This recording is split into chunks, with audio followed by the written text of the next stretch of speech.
मुझे पता नहीं था भैया कि दिल्ली में एक मेरे बड़े भाई बैठे हुए हैं।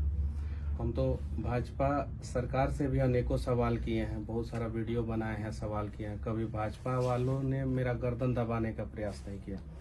आपने जो किया मैं सदा जीवन भर ऋणी रहूंगा। एक मिठाई मैं अपने हाथ से आपको खिलाना चाहता हूँ। आप इतना तकलीफ झेल के आए हैं,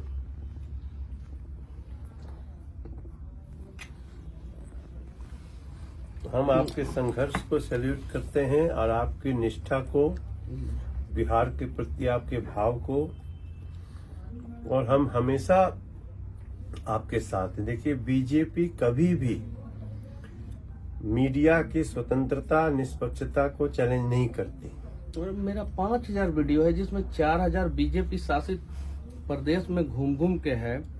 यूट्यूब पे सारा साक्ष्य है, प्रमाण है, कोई भी जाके देख सकता है। यूपी में, लेकिन आपकी बातों में दम है, आपकी दलील में दम है, उससे हमको सीखने की आवश्यकता है। अगर कोई आदमी, हमारे प्रधानमंत्री जी क्या कहते हैं, आप आवाज उठाइए, हम उसको उसके तथ्यों के अनुसार हम उसको एक्सेप्ट करने को तैयार हैं, सोल्व करने को तैयार हैं। तो हम तो, लेकिन जिन लोगों ने, जिनको गलत ही करना है, उनको आपकी बात बुरी लगी, कोई फर्क नहीं पड़ता। मैं आपको जो है अपने घर पे बुलाना चाहता हूँ। मैं आ रहा हूँ, मैं आऊंगा। घर दिखाना चाहता हूँ जिस घर का मेरा घर का कुर्की हुआ। अच्छा, जो कुर्की हुआ था, कुर्की हुआ 9 महीना बाद जो है एनएस से मेरे ऊपर से हटा दिया गया। मेरा तो 9 महीना बर्बाद हो गया।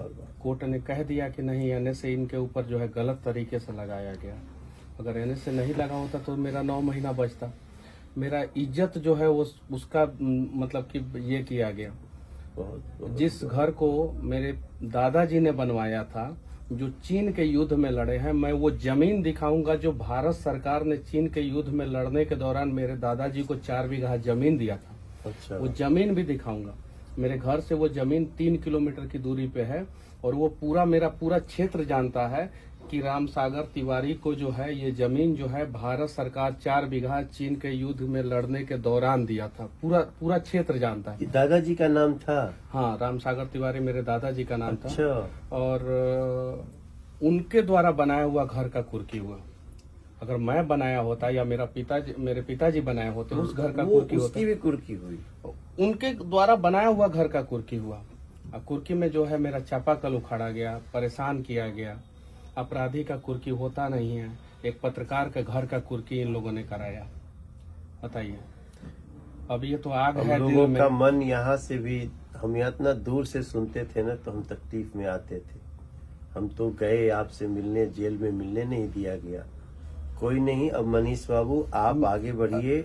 और मैं पत्रकार हूँ, मैं गलत करूंगा तो मेरे ऊपर एफआईआर होना चाहिए ना। मेरे कैमरामैन के ऊपर एफआईआर क्यों हुआ? चलिए, मेरे कैमरामैन के ऊपर एफआईआर कर दिया। मेरे ऑफिस के सारे स्टाफ के ऊपर एफआईआर क्यों किया, जिनका कोई दूर दूर तक कोई रिश्ता नाता नहीं है? गरीब बच्चों को जो है मैं सिखाता हूँ, आगे बढ़ाता हूँ। मेरे ऑफिस में जितने काम करने वाले बच्चे हैं, दलित के बच्चे हैं, ओबीसी समाज के बच्चे हैं, स्वर्ण के बच्चे हैं, सब गरीब परिवार के बच्चे हैं। उन लोगों को मैं सिखाता हूँ। और मनीष कश्यप गलत किया था। अगर मान लीजिए कि किसी भी चैनल का कोई रिपोर्टर से किसी कारणवश गलती हो जाता, अगर मैं अपनी गलती को मानता भी हूँ सरकार के नजर के हिसाब से, तो क्या सारा कंपनी के स्टाफ के ऊपर एफआईआर कर दिया जाएगा? मेरे सारे स्टाफ के ऊपर एफआईआर किया गया और मेरे खिलाफ सबूत भी प्रशासन सरकार के दबाव में पेश करने का प्रयास करेगा, लेकिन कुछ नहीं इन लोगों को मिलेगा। मैं 4 जनवरी को आपके गांव आता हूँ। एक बार आएंगे, 4 जनवरी में गाँव आए। और देखिए कि मतलब कि किस स्थिति में हम लोग रहते थे और कैसे हम लोग घर का कुर्की हुआ। ठीक है, कोई बात नहीं। अब ऐसी दमनकारी जो सोच है जिनकी, उसको कुचलना आवश्यक है। आगे जो है, आप जैसे लोगों को कोई इस तरह से फंसा करके, जो भी हो, आपको किसी जिन जिन जगहों पे अपने संस्मरण बताइए और उसको, जिन्होंने जो किया है उसको सजा मिलनी चाहिए। ये लोकतंत्र है भैया। दमन करने वालों को सजा नहीं मिलेगी तो हम जवाब क्या देंगे किसी को? हम 15 केस में बेल लिया मैं। 15 केस में? 15 केस में 11 केस जो है एक बार में किया गया मेरे ऊपर 6 तमिलनाडु में, 4 बिहार में और 1 NSA, 11 केस एक बार में, एक वीडियो की वजह से। और वो वीडियो मैंने नहीं बनाया था, जिस आदमी ने बनाया था उससे दूर दूर तक मेरा कोई संबंध नहीं, ना कॉल डिटेल्स, ना कुछ मैच नहीं किया। किसी आदमी ने बनाया, उसके वजह से मेरे ऊपर।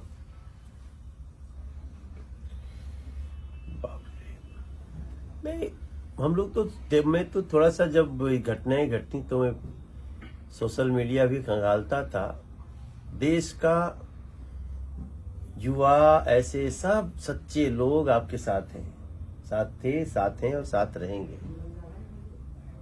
हम आपके गांव आएंगे। चलिए एक बार आएंगे, 4 जनवरी को हम आ रहे हैं आपके यहाँ। गांव आके आपके उस घर को देखेंगे, गांव के लोगों से मिलेंगे।